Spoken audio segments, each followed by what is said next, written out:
Hello, and welcome to another episode of The Envelope. And actually, this is more than just another episode. It's our last one for this wonderfully eclectic Oscar season, and we have someone really special. I interviewed one of the biggest movie stars on the planet for decades now, actress Michelle Yeoh. Michelle, of course, plays the lead, Evelyn, in the film Everything, Everywhere, All at Once. And it's now been almost a year since the movie had its world premiere as the opening night of the South by Southwest Film Festival.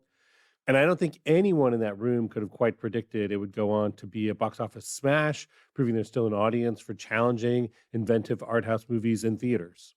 Yeah, I also don't think anyone could have predicted it would get 11 Oscar nominations, including Best Picture and a first Oscar nomination for Michelle as Best Actress. Absolutely. But I have to say, I was lucky enough to be in the audience on that opening night, and I could see the joy and commitment that Michelle and the rest of the team behind the film feel towards the project. And you could just see that there was just something really unique about this. Truly, it was such a wild and emotional ride. You couldn't look away at any point or you'd miss something special and incredible and outrageous. And I mean, has another Oscar nominated film ever featured a butt plug fight? I don't think so. Well, and I love a good declaration of love, Mark. And this film has maybe one of the most romantic lines in all of cinema, which is, in another life, I would have really liked just doing laundry and taxes with you. Yeah, and we can thank Daniels for that. That's Daniel Kwan and Daniel Scheinert, the duo who wrote and directed the film. The movie also marked a comeback for actor Ke Kwan, who's been nominated for supporting actor, and features stunt choreography by Andy and Brian Lay. I have to admit, I could have listened to Michelle for hours just talk about making movies in Hong Kong like Supercop with Jackie Chan or Johnny To's Heroic Trio. She really is one of those people who has lived so many lives in her lifetime. It was just such a treat to talk to her. So let's get to that conversation. For the Los Angeles Times on The Envelope, I'm Mark Olson, and I'm here today with someone who genuinely needs no introduction, Michelle Yeoh. Hello, Mark. And Michelle, I just want to say congratulations to you on all the awards and the tremendous reception that Everything Everywhere All at Once has gotten this year. Yes, thank you. And now fans and critics have just absolutely loved the movie. It's been the highest grossing film for the distributor, A24. It's gotten all this attention during award season. Through all this, what has been most surprising to you? Has there been something in the response to the movie that you didn't expect? Whoa, wow, that's a loaded question. I think, when you get a story like this and immediately you feel in your guts, whoa, it is chaotic. I mean, you have hot dog fingers thrown at you. Then you read, oh my God, what? They're using dildos and what? Butt plugs? Huh? Oh my God, where are we going with this? But then it's all centered and grounded by the deep emotional beating heart of family and love. When I first received the script, I was blown away by the boldness of these two young writers, directors, the Daniels, as we affectionately know them for. And I think the first thing, my instinct was I have to meet these two guys and pray to God they're not certifiably insane. Because who thinks of something like this? And so do you remember how the Daniels first pitched the story to you? How did they first describe it to you? So when I first met them, they were like the most calm, they were very serious. I guess, I don't know, people tell me I'm very intimidating. I have no idea why, So, and I think they were nervous because they said afterwards, it was if we can't convince Michelle to do this movie, I don't think we have a movie anymore. So it felt like they had a lot of things riding on it, but I was already sold by the script, but I had to see where this story was coming from. And what I loved, the minute I saw them together, there was no ego. They were like the yin and the yang. So Kwan is Chinese and Scheinert is American Caucasian, right? But how they spoke of each other, with each other, was when you have egos, so either someone is going to take the lead and the other person is always going to be the wingman. Here it was we are two co-pilots, literally. Yeah. and we are both flying this together. And when you listen to them talk about it, because they spent 2 years rewriting it, reconfiguring it, it's about taking the risk. And this is what they did. They said, we're just going to put in every single thing that everybody tells us we can't do, but we're going to risk it. And I think that was one of the reasons why I really wanted to work with young directors, because they're all, apart from the fact that they're brilliant, they're also hungry.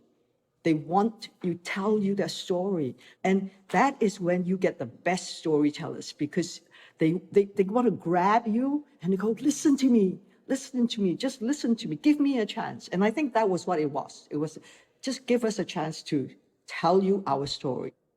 And now, as I understand it, they initially wrote the script sort of focused on a male, on the father character. Yes. They offered this part to Jackie Chan. He Yes. turned it down. Yeah, they went to China to see Jackie and presented the story to him and all that. Yes. What does that change mean? Like for you, what does it do to the story to switch the focus from the father to the mother? I think the whole dynamic changes right away. I think it's a comfort thing to write it for a man because, it's an action movie. Then you always think, oh, yeah, that's what the man should do. He should save the universe. So Jackie would be the one that goes and saves the world. And so they came back and go like, nah, okay, I think Michelle should save the world. So they were smart. and it does completely change the dynamics because that mother-daughter relationship is a tough relationship that often doesn't really get explored in that way. So here is a completely different dynamics. And also in this story, it's about her trying to come to terms with her own culture and her own past, with her father, who always disapproved. So there was so many struggles that's going on. And I think we relate so much to so many of those. And I'm curious what this role means to you within the context of your career. That you've talked about how recently you've been offered more supporting parts, that you don't get offered very many lead roles anymore. And so what did it mean to you when, the Daniels sort of flipped things around and they asked you to carry the movie? The first thing is you feel like, finally, thank you. You guys see me. You guys really see, and you're giving me the opportunity to show that I'm capable of doing all this. As an actor, you need the opportunity, you need the role that will help you showcase what you're capable to do. As you get older, the roles get smaller. It seems like the numbers go up and these things go narrow. And then you start getting relegated to the side more and more. So when Everything Everywhere came all at once, it was like, it was very emotional because this means that you are the one who's leading this whole process, who's telling the story. It's about this ordinary woman who becomes a superhero. It's about you being able to be funny, dramatic, martial arts, almost like a horror film. It was like all 5 genres made into one. As you get older, people start saying, oh yeah, you should retire. You should do this. No, guys, do not tell me what to do. I should be in control of what I am capable of, right? Has anyone actually suggested to you that you should retire? That seems crazy to me. They don't say it in so many. Why would they dare say that in so many words, right? But when you don't get the roles and you're just sitting there, but then I look at Reese and I look at these older, smart, like Nicole and all, they set up their own production houses, right? Because they are not going to wait at the sidelines because they saw that coming as well. You have to be smart about it. And if you don't make it happen and you wait, then you could be waiting for a very long time. So no one has actually said, oh, well, you're getting to be that age. Because I look at Dame Judi Dench and yes, woman, but I look at Helen Mirren and I go yeah. I look at Meryl Streep and I go, yes. There are beautiful stories that still needs to be told for us older women. And we should not back down and say, well, okay, I'll just accept it and try to. But then those roles are not so many. So we have to find ways to tell these storytellers. Don't look at us as being older women. Just look at us as great actors and actors who can help you tell your story. And then you've long been an advocate for Asian representation in Hollywood, as you were saying. And I've heard you speak sometimes about how there's a tension between what you see as representation and tokenism. And I'm curious to know how you sort that out for yourself. Like, how do you decide how you feel about the representation in a given project? Say, like Everything, Everywhere, All at Once. I think, first of all, it comes from the script. You will see it there.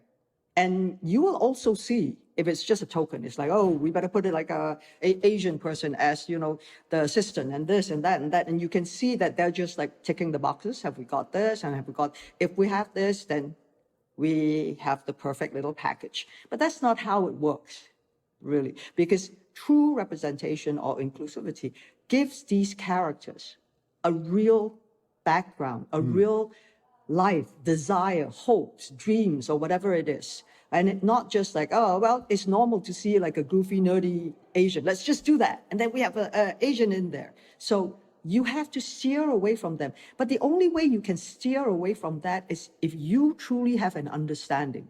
You truly embrace the different cultures, the different faces. I want to have one day where when you read on the paper, it's not written, a Chinese walks in the room and, you know, a Hispanic waiter comes. Why are you describing it like that? It's not necessary, right? A waiter is a waiter. And then you find the best, or depending on what it is. So I would like to see that where they don't differentiate, then we get equal opportunities to be able to play. Have you ever been made to feel like you were sort of a token, or like you were there to tick off a box? Fortunately, no, I have not been made to feel that. I have worked with some of the most forward-thinking, innovative directors. And I remember at that time, they would send me the script and say, well, actually, it's written for a man. But, you know, look at it with different eyes. And for me, that's how it should be. The characters, if they're full, it can be reversed. You know, subtleties, of course, nuances would have to change. But, you know, the core of the message, love is love. Whether you're a man or a woman, it's still love, right? Compassion is still the same thing, right? These kind of emotions are not only for a certain group of people. It is universal. And I'm curious how, with that approach, you navigated your early career, especially doing action films? When I first started out, I walked into a man's world because I started my career in Hong Kong. So for me, because action was just like one kind of movement and it was choreographed, everything was planned. And I've had training as a dancer, as a ballerina, and I'm a sports person. So I understood and was fascinated by that. But then it was very much the boys' club. So it's very easy to say, I want to join your club, but you have to prove your worth. Because these boys didn't get in that club by saying, I want to be there. They proved their worth time and time again with like Jackie and Sammo and, you know, Jet Li and, you know, the list goes on and on and on. So they stood there and said, okay, you want to join? Okay, let's see what you can do. And then, I mean, at some point you go like, be careful what you wish for because, you know, it's a tough, tough world. But luckily, I'm a tough kid as well.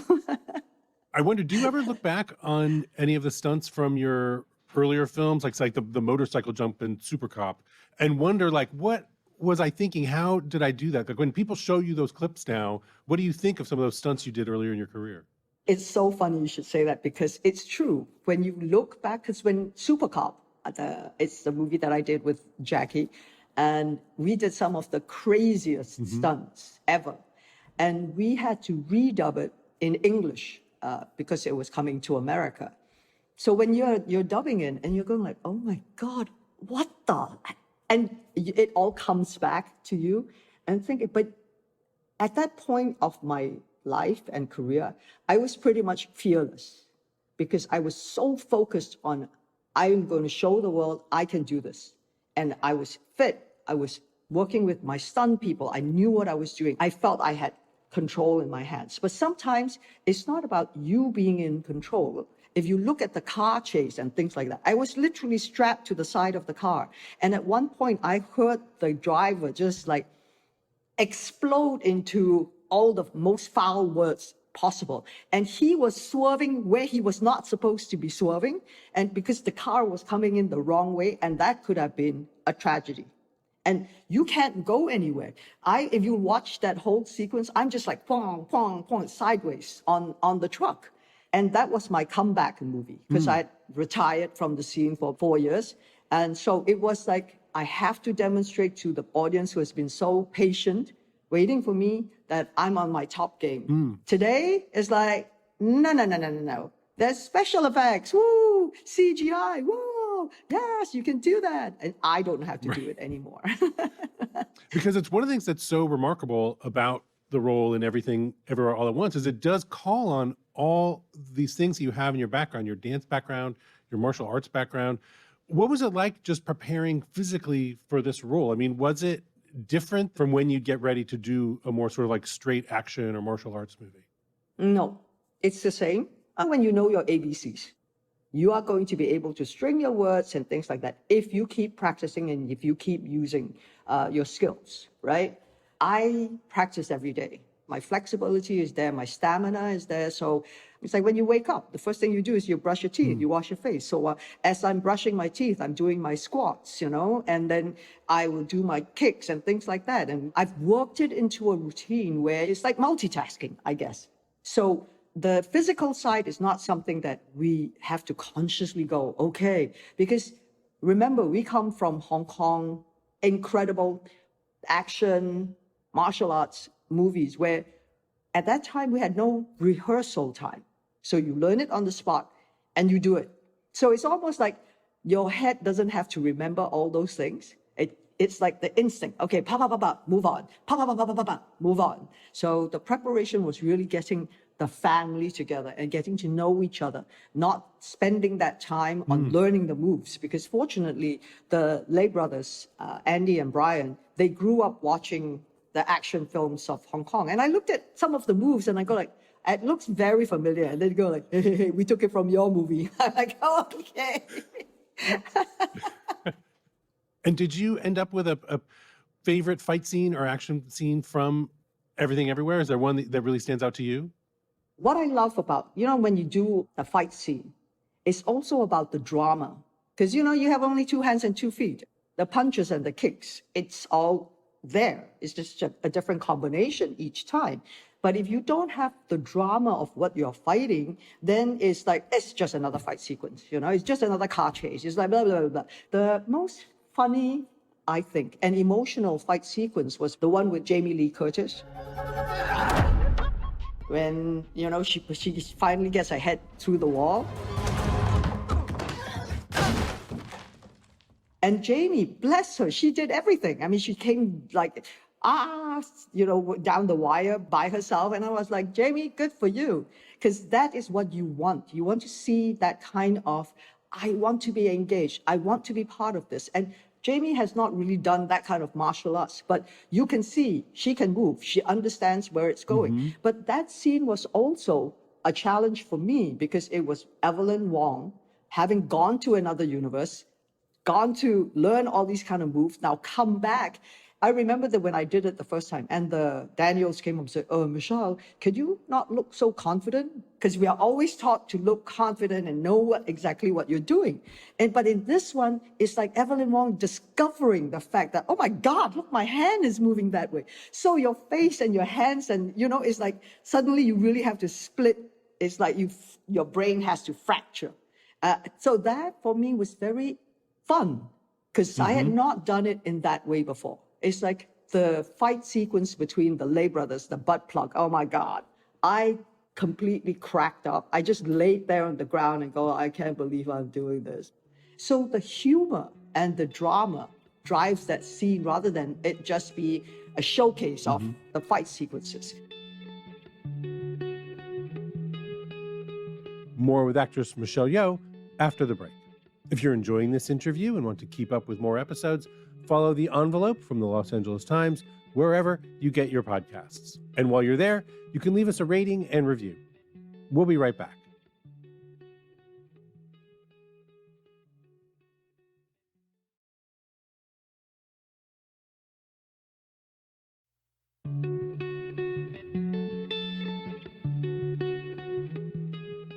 Welcome back to The Envelope and my conversation with Michelle Yeoh. So, Michelle, aside from the physical action in Everything Everywhere All at Once, we see you playing dozens of characters throughout a multiverse.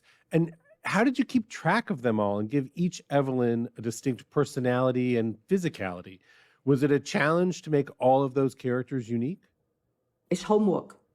That's our job. It's homework. So I have this, my own method of doing it. It's like I map out the characters. For example, if you do a movie about a character that goes through time and space or years, so you have to be very aware of the emotional arc, where it's going, why it's going this way. So you map out the life of a person. What I do is I map out the history as well. Who is Evelyn Wong?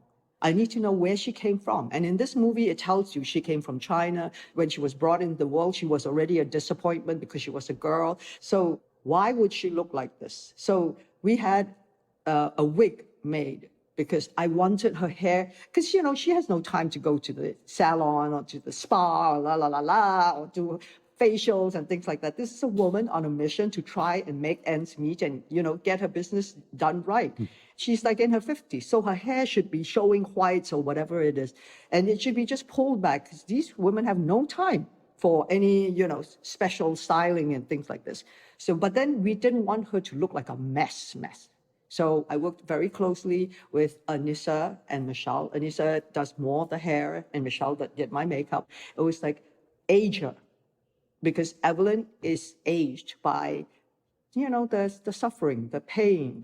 They came for the American dream, but it's not always a dream. Sometimes it's a nightmare, and these weighs on you. Then she's running a laundromat, and what happens to a person who's always lifting heavy things and doing, you know, working with her hands? So like cut nails, cut to the bare minimum. She sort of like slouches sideways because she's always lifting heavy things. So that for me was very important.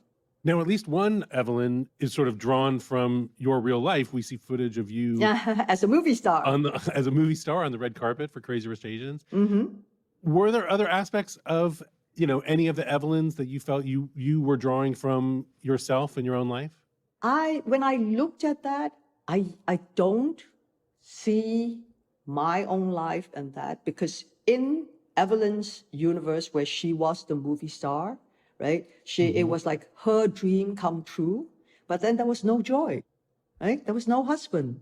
She was shackled, she was handcuffed to being there. So it's very far removed from my whole perspective of being in this world. So I couldn't draw from me. I think for Evelyn, it was like the regret, you know? I chose this man, but if I didn't, that is what I could have. And then suddenly, as time went on, she realized, yes, yeah, but then where's my daughter? Where's Joy? Where is Raymond? The Raymond that yes, this one is very suave, he's better looking, but it means that Raymond can be that. But is that what you want, right? At whatever universe, at the end of the day, she realizes, I will always want to be with you. And you will always be enough for me. And I think that was the beauty about that Evelyn's movie world. It's so sad. It was like, I felt so sad for Key's character, Wayman, you know, that you think your life would have been better without me? It's like, what a blow when you say that to your partner, right? And I'm curious to know that there are times in the multiverse when between Evelyn and Wayman and Joy, the three of you are switching between Mandarin, Cantonese, English, and then kind of a combination of Chinese and English.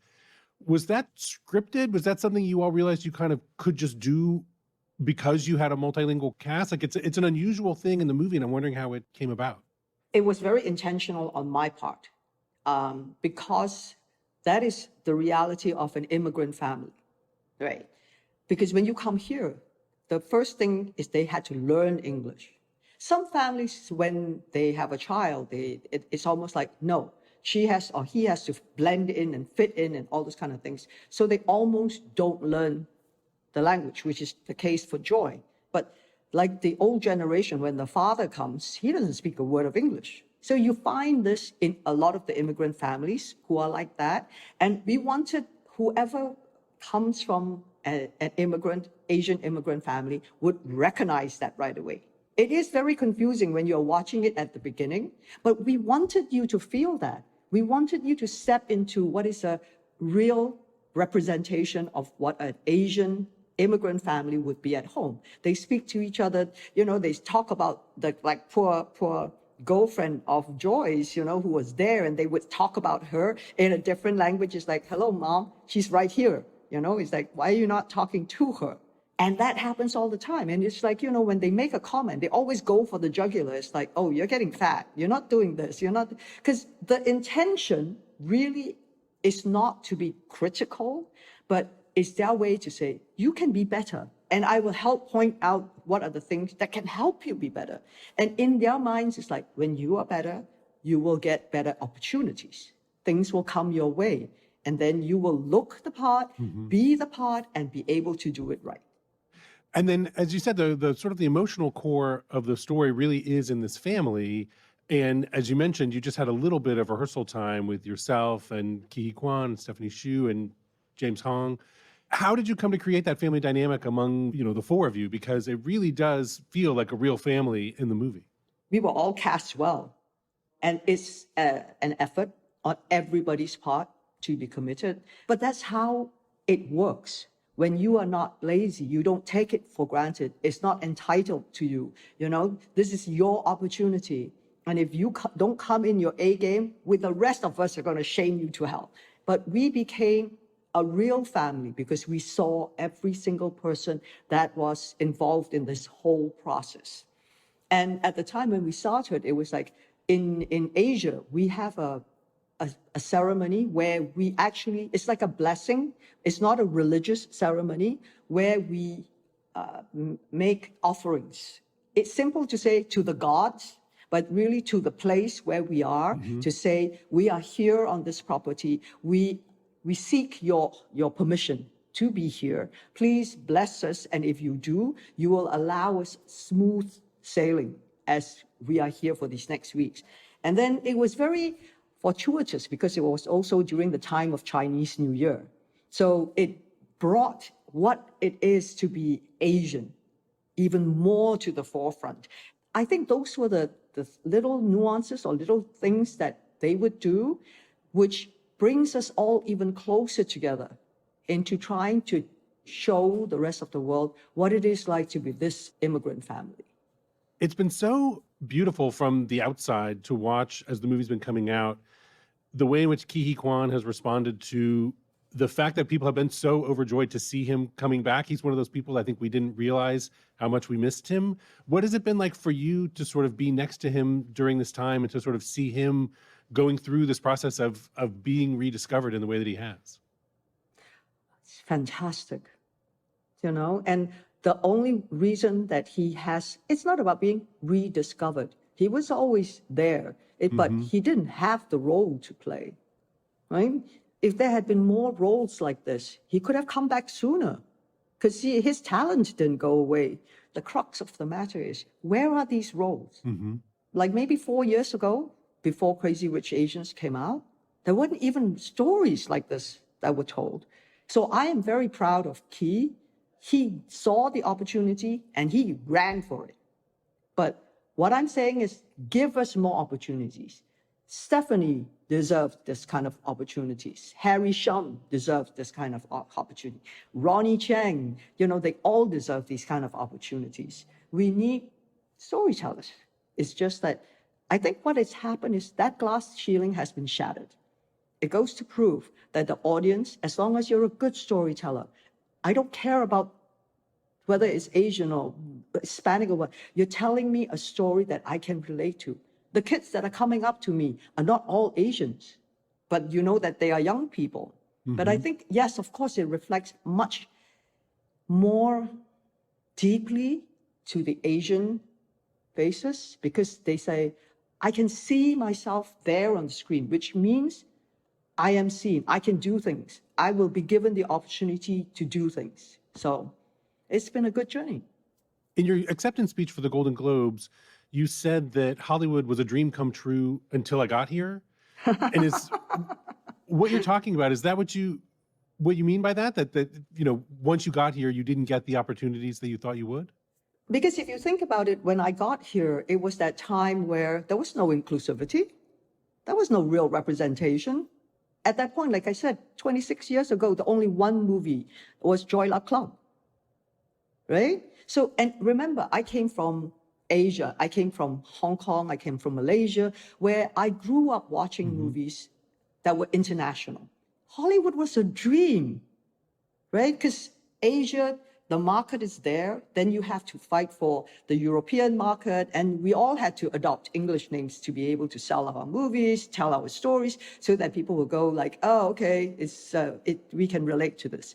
Then the John Woo, the Choi Hak, the Johnny To, they were coming out to America, Ringo Lam, because that is a dream for every single filmmaker. Because Hollywood, that's where, real dreams are made. Because we were still like playing in a small pond. We were great in our place, but you want to be global, you want to be international. And the only way you can do it is get to Hollywood and make sure you do those kind of films. So I get there, and I think the first thing that strikes you, and you keep hearing this, oh yeah, you're a minority. And I'm like, what does that even mean? Because I'm Malaysian. I grew up in a very multiracial society. So then coming here to America was like, oh my God, okay, now I'm a minority. How can Chinese people be a minority? With so many, the numbers, right? So there's more people looking like me than you guys. So it was a little, I don't know if maybe I could say culture shock. And then they don't know China, Korea, Japan, Malaysia. They're all different places. And then they were quite stunned when they go, oh, you speak English. And I was like, guys, whoa, but this was how it was in Hollywood at that time. This was the norm at that time. But I was very, very fortunate to meet with people, forward-thinking directors who understood. And I think my biggest break came when Barbara Broccoli came looking for me to do Tomorrow Never Dies, to go for an audition with Pierce Brosnan. The Bond legacy is always about being forward-thinking. That was my first big introduction to that world. And now just one last question, and I certainly don't want to jinx anything here. But if you were to win the Oscar for Best Actress, you'd be the first Asian woman ever to do so. What would that mean to you? That was the thing. It's almost like it's not about me. It's very strange because at the beginning, I think like, don't jinx me. I don't know. Yes, please. Who doesn't want it? Who doesn't want to be, validated by your peers, validated by people that you love and respect and in awe with, and say, I just want a seat at the table. I would like to be able to join you all and sit at the table, right? And the scary thing is like people come up to you and say, you have to do it for us. You're going to do it for us. And you go like, oh, okay, all right, I'm going to do my best. And I think the resolve is we did our best for the movie. And that's all you can do as an actor. And then you send it on its own journey. And you hope the stars align. And I think it did. In many ways, the stars align for Everything Everywhere All at Once. So what does it mean to me? It means the whole world to me, right? Maybe we did not start the journey by saying, that's where we want to get to, because you don't. And then things have to happen. I think it was such a people's movie. It's so visceral how the connections have been made. So, yes. I keep praying every night. Everything's across, just like, thank you. Thank you for seeing me. Thank you for having given me that opportunity to show you what I really can do. Well, Michelle, thank you so much for joining us today. It's really just been a pleasure talking to you. And best of luck with everything moving forward. Thank you. Thank you, Mark.